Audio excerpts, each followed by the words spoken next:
Oh, okay, I know what you're saying. Got it? I got it now, okay. Yeah, this one here. Yeah, okay. This one. I had to think about it for a second. I got it.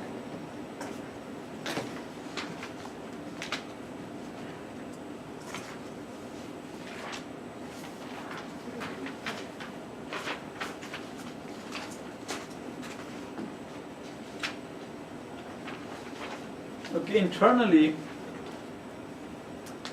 in the inner ear, this is the structure of the inner ear. So it is connected to the middle ear through these two openings, through these two windows, oval window and round window.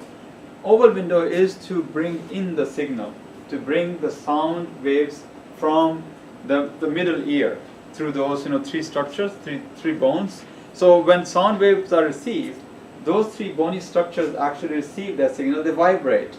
So the first thing that actually gets the sound is the tympanic membrane.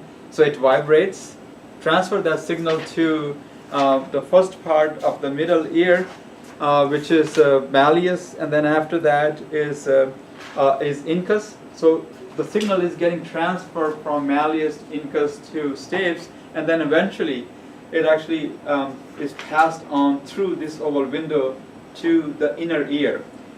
Inside the inner ear, actually, it goes through this tunnel.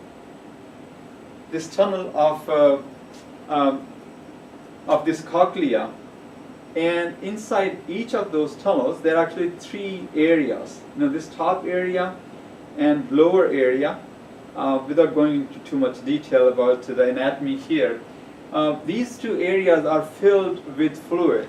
So these areas completely filled with fluid, and then there is a third chamber also, which is in between these two, and that is where actually those hear cells are located. This is where the sensory part. This is where the receptors of the sound are located. When sound is being passed, when the vibrations are being passed from the inner ear into from the middle ear into this inner ear, those vibrations move from oval window into these chambers, which are lined with these cells, and here is where actually the vibrations are felt, and vibrations are received here in the form of waves, and it is carried through the ganglia, through the neurons, through the nerves to the nervous system. So this part here is an enlargement of this part here. So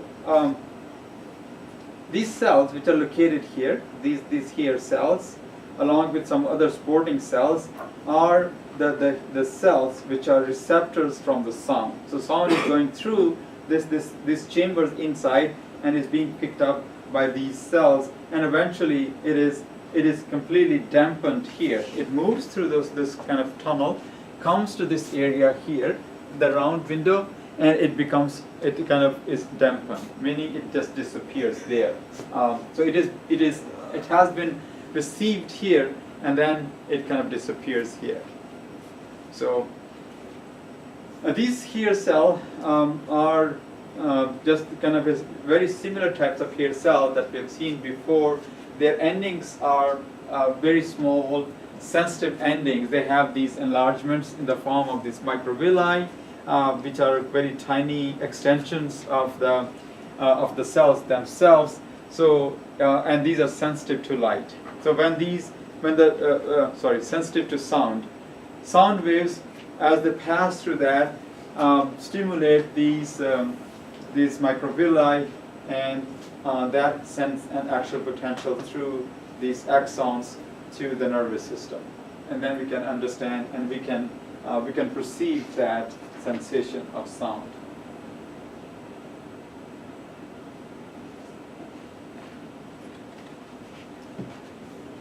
So this is how do we hear. Sound travels in waves through ear and is funneled by the auricle to the membrane, which is the tympanic membrane, the first membrane at the end of the external ear.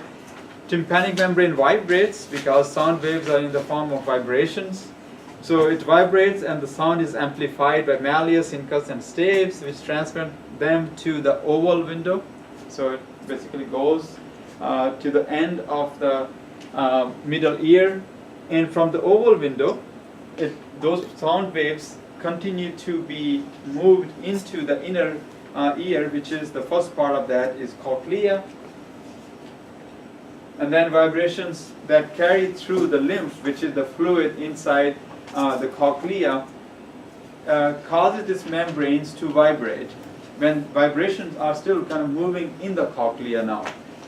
And those and different cells inside those, especially these hair cells, are the ones that receive, they get stimulated, and the stimulation of those receptor cells send the signal or actual potential, and that actual potential is sent through those nerves to the central nervous system through this nerve, which is the cochlear nerve, and cochlear nerve is a kind of bundled with another nerve, which is the vestibular nerve. So collectively it is called as vestibulocochlear nerve.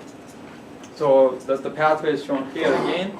So the sound waves come in from the external ear to the tympanic membrane. Tympanic membrane passes it to malleus, to incus, to the stapes, and then they enter the inner ear through the oval window.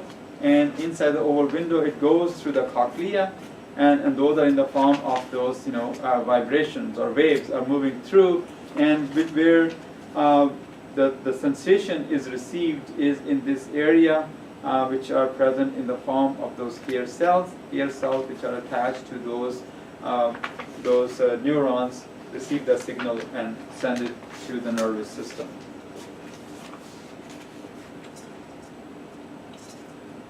So in the class, this is where we are going to stop on this chapter. We will not talk about the balance. So you will actually do the balance by yourself. You can earn some extra credit for doing that. Otherwise, this will not be included in your exam. Extra credit, what do you mean? Extra credit. Oh.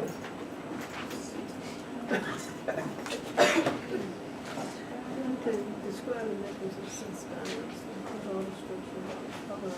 I'm going to get this. So this one is already there in your book, so you can get information from your book. But I want to see this, the masterpiece of your hand drawing.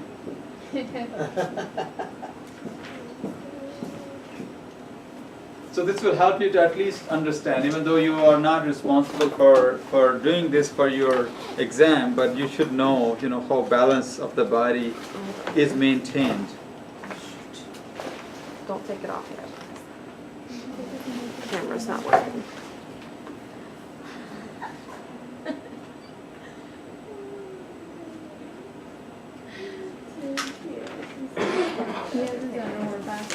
Now, before I got a question for you, Dr. Lottie.